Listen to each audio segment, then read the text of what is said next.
Hi മക്കളെ, analytical കെമിസ്ട്രിയിലെ third വീഡിയോയിലേക്കാണ് നമ്മൾ പോകുന്നത്. ആൾറെഡി ഇനോർഗാനിക് സോൾട്ട് അനാലിസിസ് നമ്മൾ പഠിച്ചു കഴിഞ്ഞാണ്.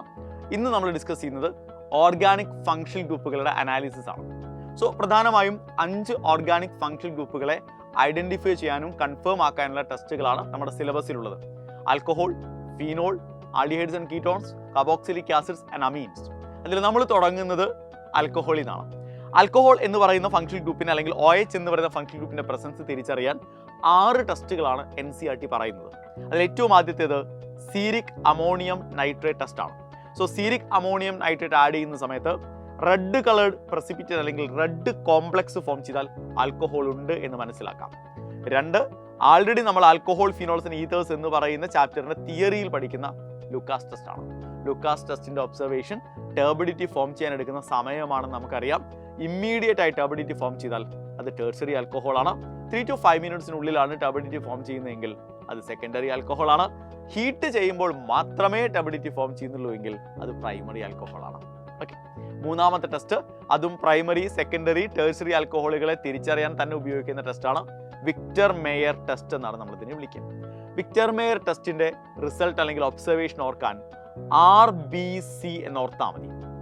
R for red, B stand for blue, C stand for colourless. അപ്പൊ റെഡ് ആണ് നിങ്ങൾക്ക് ഫൈനൽ റിസൾട്ട് കിട്ടുന്നെങ്കിൽ അത് പ്രൈമറി ആൽക്കഹോൾ ആണ്, ബ്ലൂ ആണെങ്കിൽ സെക്കൻഡറി ആണ്, കളർലെസ് ആണെങ്കിൽ ടെർഷറി ആണ്. അപ്പൊ RBC എന്ന് ഓർത്താൽ വിക്ടർ മേയർ ടെസ്റ്റിന്റെ ഒബ്സർവേഷൻ നമുക്ക് ഓർക്കാൻ പറ്റും. 4 സോഡിയം മെറ്റൽ ആഡ് ചെയ്യുന്ന സമയത്ത് ഹൈഡ്രജൻ ഗ്യാസ് പുറത്തേക്ക് വരുന്നുണ്ടെങ്കിൽ, ലിബറേറ്റ് ചെയ്യപ്പെടുന്നുണ്ടെങ്കിൽ alcohol is present. 5 ester test ആണ്. ആൽക്കഹോളിലേക്ക് കാർബോക്സിലിക് ആസിഡ് ആഡ് ചെയ്യുന്ന സമയത്ത് ഒരു ഫ്രൂട്ടി സ്മെല്ല് ഫോം ചെയ്യുന്നുണ്ടെങ്കിൽ ആ ഫോം ചെയ്ത കോമ്പൗണ്ട് ഒരു എസ്റ്റർ ആണെന്നും ആ ടെസ്റ്റിന് നമ്മൾ എസ്റ്റർ ടെസ്റ്റ് എന്നാണ് വിളിക്കുക. 6 അയഡോഫോം ടെസ്റ്റ് ആണ്. പക്ഷെ നമുക്കറിയാം എല്ലാ ആൽക്കഹോളുകളും അയഡോഫോം ടെസ്റ്റ് തരണമെന്നില്ല അല്ലെ. പ്രൈമറി ആൽക്കഹോളുകളിൽ എത്തനോൾ മാത്രമേ അയഡോഫോം ടെസ്റ്റ് തരുള്ളൂ. സെക്കൻഡറിയിലും അതെ, എല്ലാ സെക്കൻഡറി ആൽക്കഹോളുകളും തരില്ലല്ലോ അല്ലെ. നോക്കൂ, ഈ CHOH CH3 എന്ന് പറയുന്ന എൻഡിങ് ഉള്ള സെക്കൻഡറി ആൽക്കഹോളുകൾ മാത്രമേ അയഡോഫോം ടെസ്റ്റ് തരുള്ളൂ. സോ അയഡോഫോമിന്റെ യെല്ലോ പ്രസിപ്പിറ്റേറ്റ് ആയിരിക്കും അവിടെ ഒബ്സർവേഷൻ ആയിട്ട് നമുക്ക് കിട്ടുന്നുണ്ടാവുക. അപ്പൊ ആൽക്കഹോളിന്റെ 6 ടെസ്റ്റുകളും നമ്മൾ പഠിച്ചു അല്ലെ. അടുത്ത ഫീനോൾ ആണ്. ഫീനോൾ നമുക്ക് 3 ടെസ്റ്റുകളാണ് NCERT പറയുന്നത്. 1 ന്യൂട്രൽ ഫെറിക്ലോറൈഡ് ഉപയോഗിക്കുന്ന ടെസ്റ്റ്. അവിടെ ബ്ലൂ അല്ലെങ്കിൽ ഗ്രീൻ അല്ലെങ്കിൽ വയലറ്റ് അല്ലെങ്കിൽ റെഡ്, ഈ 4 ഒബ്സർവേഷനുകളിൽ ഏതെങ്കിലും ഒന്ന് കണ്ടാൽ ഫീനോൾ ആണ്, ഫീനോളിക് ഗ്രൂപ്പ് ആണെന്ന് മനസ്സിലാക്കാൻ പറ്റും. ഓക്കെ. 2 ഫറ്റാലിക് അൻഹൈഡ്രൈഡ് ആഡ് ചെയ്യാം. ഫറ്റാലിക് അൻഹൈഡ്രൈഡ് ആഡ് ചെയ്ത് NaOH ഡ്രോപ്പ് ആയിട്ട് ഒഴിച്ചു കൊടുക്കുക. ഡ്രോപ്പ് ആയിട്ട് ഒഴിച്ചു കൊടുക്കുമ്പോൾ ഒരു പിങ്ക് കളർ അപ്പിയർ ചെയ്യും. എക്സസ് ആയിട്ട് NaOH ഒഴിച്ചു കൊടുക്കുമ്പോൾ ആ പിങ്ക് കളർ മാറിയിട്ട് അത് എന്തായിട്ട് മാറും? കളർലെസ് ആയിട്ട് മാറും. അപ്പൊ ഈ ഒരു ഒബ്സർവേഷൻ ഉണ്ടെങ്കിൽ ഫീനോളിന്റെ പ്രസൻസ് നമുക്ക് മനസ്സിലാക്കാം. ഇതിനെ നമ്മൾ വിളിക്കുന്ന പേര് ഫതാലിൻ ഡൈ ടെസ്റ്റ് എന്നാണ്. ഫതാലിൻ ഡൈ ടെസ്റ്റ്. ഇവിടെ ഫോം ചെയ്യുന്ന ഈ പിങ്ക് കളർഡ് കോമ്പൗണ്ട് ആരാന്ന് ഞാൻ പറയേണ്ട കാര്യമുണ്ടോ? പറയാം, അത് ഫിനോഫ്തലിൻ ആണ്. ഓക്കെ, അതുകൊണ്ടാണ് ബേസ് ആഡ് ചെയ്യുന്ന സമയത്ത് NaOH ആഡ് ചെയ്യുന്ന സമയത്ത് പിങ്ക് കളറായിട്ട് മാറുന്നത്. ഓക്കെ. 3 ലിബർമാൻ നൈട്രസോ ടെസ്റ്റ് ആണ് അല്ലെ. ലിബർമാൻ നൈട്രസോ ടെസ്റ്റ്. ലിബർമാൻ നൈട്രസോ ടെസ്റ്റിന്റെ ഒബ്സർവേഷൻ റെഡിൽ നിന്ന് ബ്ലൂയിലേക്ക്. ഓക്കെ, ഈ ഒരു ഒബ്സർവേഷൻ ആണ് നിങ്ങൾക്ക് കിട്ടുന്നെങ്കിൽ phenolic functional group is present എന്ന് നമ്മൾ പറയും. അപ്പൊ ആൽക്കഹോളും ഫീനോളും കഴിഞ്ഞു. അടുത്തത് ആൽഡിഹൈഡുകൾ അല്ലെങ്കിൽ കീറ്റോൺസ്, കാർബണൈൽ ഗ്രൂപ്പ്സിന്റെ ഐഡന്റിഫിക്കേഷൻ ആണ്. അപ്പൊ കാർബണൈൽ ഗ്രൂപ്പ് ഉണ്ടോ എന്ന് ടെസ്റ്റ് ചെയ്യാൻ നമുക്കിതേ 5 ടെസ്റ്റുകളുണ്ട്. അതിൽ പലതും നിങ്ങൾ ആൾറെഡി ഓർഗാനിക്കിന്റെ തിയറിയിൽ കണ്ടതും കേട്ടതും തന്നെയാണ്. അപ്പൊ അത് അനാലിറ്റിക്കലിൽ കൂടി വരുന്നുണ്ട്. അപ്പൊ അത് എത്രത്തോളം ഇമ്പോർട്ടന്റ് ആയിരിക്കും നിങ്ങൾക്ക് മനസ്സിലാക്കാൻ പറ്റും. ഓക്കെ, അതിൽ ഏറ്റവും ആദ്യം 2,4-DNP ടെസ്റ്റ് ആണ്. 2,4-ഡൈനൈട്രോ ഫിനൈൽ ഹൈഡ്രജൻ ഒഴിച്ചു കൊടുക്കുമ്പോൾ ഒരു യെല്ലോ ഓറഞ്ച് പ്രസിപ്പിറ്റേറ്റ് കിട്ടിയാൽ അത് ആൽഡിഹൈഡും ആകാം കീറ്റോണും ആകാം. കാരണം രണ്ടുപേർക്കും ബോത്ത് എന്ന് ഞാൻ എഴുതിയിരിക്കുന്നത് ബോത്ത് ആൽഡിഹൈഡ്സ് ആൻഡ് കീറ്റോൺസ് എന്നാണ്. രണ്ടുപേരും ഈ റിസൾട്ട് തരും. ഓക്കെ അല്ലേ. പക്ഷെ ഇനി ഞാൻ പറയാൻ പോകുന്ന ടെസ്റ്റുകളെല്ലാം ആൽഡിഹൈഡ്സ് മാത്രം തരുന്ന ടെസ്റ്റുകളാണ്, കീറ്റോണുകൾക്ക് തരാൻ കഴിയില്ല. അപ്പോൾ അതിൽ ആദ്യത്തെ ടോളറൻസ് ടെസ്റ്റ് ആണ്. ഒബ്സർവേഷൻ നമുക്കറിയാലോ, സിൽവർ മിറർ ഫോം ചെയ്താൽ ആൽഡിഹൈഡ് ആണ് അല്ലെ. Fehling's test, red precipitate form ചെയ്താൽ അലിഫാക്റ്റിക് ആൽഡിഹൈഡ് ആണ്. കാരണം അരോമാറ്റിക് ആൽഡിഹൈഡിന് ഇത് തരാൻ കഴിയില്ല. ബെനഡിക്ട് ടെസ്റ്റ് ആണ് 3. അവിടെയും റെഡ് പ്രസിപ്പിറ്റേറ്റ് തരുന്നത് ആൽഡിഹൈഡ് ആണ്, കീറ്റോണിന് കഴിയില്ല. ആൻഡ് ഫൈനലി ഷിഫ്റ്റ് ടെസ്റ്റ് ആണ്. പിങ്ക് കളർ വന്നാൽ ഫങ്ഷണൽ ഗ്രൂപ്പ് ആൽഡിഹൈഡ് ആണ്. അപ്പൊ ഇതൊന്നും ആർക്ക് കഴിയില്ല? കീറ്റോണുകൾക്ക് കഴിയില്ല, ആൽഡിഹൈഡിന് മാത്രം കഴിയുന്നതാണ്. ഇത് മാത്രമാണ് ആൽഡിഹൈഡിനും കീറ്റോണിനും കഴിയുന്ന ഒരു ടെസ്റ്റ്.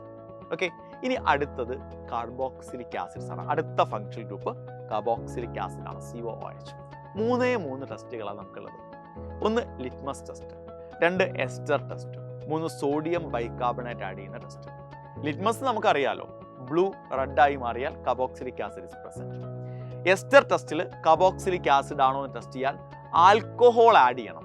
ആൽക്കഹോൾ ആഡ് ചെയ്യുമ്പോൾ ഒരു ഫ്രൂട്ടി സ്മെല്ല് വരുന്നുണ്ടെങ്കിൽ എസ്റ്റർ ഫോം ചെയ്തു. സോ ഇതാണ് ester test. 3 sodium bicarbonate add ചെയ്യുന്നു. സോഡിയം ബൈകാർബണേറ്റ് നമ്മൾ കാർബോക്സിലിക് ആസിഡ് എടുത്തിരിക്കുന്ന ടെസ്റ്റ് ട്യൂബിലേക്ക് ആഡ് ചെയ്യുമ്പോൾ ബ്രിസ്ക് എഫർവസൻസ് വന്നാൽ അതിനർത്ഥം കാർബൺ ഡയോക്സൈഡ് ഗ്യാസ് റിലീസ് ചെയ്തു എന്നാണ്. And that also indicates the presence of carboxylic acid function group. And നമ്മൾ പോകുന്നത് അവസാനത്തെ ഫങ്ഷൻ ഗ്രൂപ്പിലേക്കാണ്, അമീൻസ്. അമിനോ ഗ്രൂപ്പുകളെ ടെസ്റ്റ് ചെയ്യാൻ 3 ടെസ്റ്റുകളാണ് നമുക്ക് NCERT പറയുന്നത്. അതിൽ ചിലതൊക്കെ നമ്മൾ ആൾറെഡി അമീൻസ് എന്നുള്ള തിയറി ചാപ്റ്ററിൽ പഠിച്ചത് തന്നെയാണ്. 1 ഹിൻസ്ബർഗ് ടെസ്റ്റ് ആണ്. ഹിൻസ്ബർഗ് ടെസ്റ്റിന്റെ പ്രത്യേകത, അത് ഉപയോഗിച്ച് നമുക്ക് പ്രൈമറി, സെക്കൻഡറി, ടേഴ്സറി അമീനുകളെ തിരിച്ചറിയാനും കൂടി സാധിക്കും, അല്ലെ? അവിടെ ഒരു പ്രസിപ്പിറ്റേറ്റ് ഫോം ചെയ്യുന്നു. ആ പ്രസിപ്പിറ്റേറ്റ് ആൽക്കലിയിൽ സൊല്യൂബിൾ ആണെങ്കിൽ പ്രൈമറി അമീനാണ്. പ്രസിപ്പിറ്റേറ്റ് ഫോം ചെയ്യുന്നു, അത് ആൽക്കലിയിൽ ഇൻസൊല്യൂബിൾ ആണെങ്കിൽ സെക്കൻഡറി അമീനാണ്. പ്രസിപ്പിറ്റേറ്റേ ഫോം ചെയ്യുന്നില്ല, റിയാക്ഷനേ നടക്കുന്നില്ല എങ്കിൽ അത് ടേഴ്സറി അമീനാണ്. ആൻഡ് അതാണ് ഹിൻസ്ബർഗ് ടെസ്റ്റ്. 2 കാർബൈലമീൻ ടെസ്റ്റ് ആണ്. നമുക്കറിയാം, പ്രൈമറി അമീനുകൾ മാത്രം തരുന്ന ടെസ്റ്റാണ് കാർബൈലമീൻ ടെസ്റ്റ്. സെക്കൻഡറിക്കോ ടേഴ്സറിക്കോ കഴിയില്ല, അല്ലെ? എന്താ ഒബ്സർവേഷൻ? ഫൗൾ സ്മെല്ല. ആ ഫൗൾ സ്മെൽ ഉണ്ടാവുന്നത് എന്തുകൊണ്ടാ? ഫൗൾ സ്മെൽ ഉണ്ടാകുന്നത് ഐസോസയനൈഡുകൾ അല്ലെങ്കിൽ കാർബൈലമീനുകൾ ഫോം ചെയ്യുന്നതുകൊണ്ടാണ്, അല്ലെ? RNC. ഓക്കെ. 3 ആസോഡൈ ടെസ്റ്റ്. അതായത് ആദ്യം നമ്മൾ എന്ത് ചെയ്യും? ഇത് ആക്ച്വലി തരുന്നത് എല്ലാ അമീനുകൾക്കും തരാൻ കഴിയില്ല, അരോമാറ്റിക് പ്രൈമറി അമീൻസിനും മാത്രമേ കഴിയുള്ളൂ.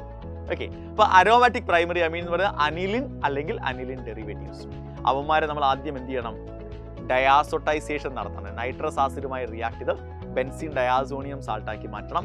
എന്നിട്ട് അതിലേക്ക് നമ്മൾ ബീറ്റ നാഫ്തോൾ ആഡ് ചെയ്യുമ്പോൾ ഒരു സ്കാർലറ്റ് റെഡ് കളർ കിട്ടുന്നുണ്ടെങ്കിൽ അവിടെ അമീൻ പ്രസന്റ് ആണ്, അരോമാറ്റിക് പ്രൈമറി അമീൻ പ്രസന്റ് ആണ് എന്ന് പറയാൻ പറ്റും. ഇതിനെ നമ്മൾ വിളിക്കുക ആസോഡൈ ടെസ്റ്റ് എന്നാണ്. ഓക്കെ, അപ്പൊ ഈ 3 ടെസ്റ്റുകളിലൂടെയാണ് നമ്മൾ അമിനോ ഗ്രൂപ്പിന്റെ പ്രസൻസ് മനസ്സിലാക്കുക. ഇത്രയാണ് ഓർഗാനിക് ഫങ്ഷണൽ ഗ്രൂപ്പ് അനാലിസിസിൽ നമുക്ക് പഠിക്കാനുള്ളത്. സോ മക്കളെ, അടിപൊളിയായിട്ട് പഠിക്കുക. All the best.